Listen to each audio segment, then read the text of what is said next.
2018, welcome back to my channel. Thank you for clicking this video. Update tayo sa The Netizen Choice Magazine sa kanilang patimpalak na Most Handsome Men Alive in the World.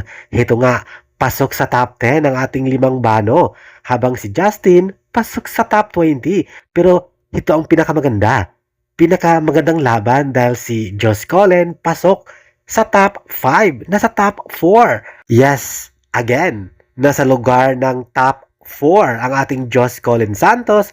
Pasok na pasok, kaya naman buto na.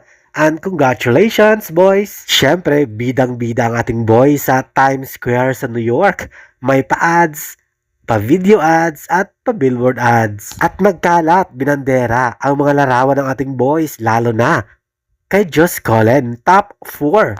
Ating makikita sa Times Square, New York sa Amerika. Again, congratulations!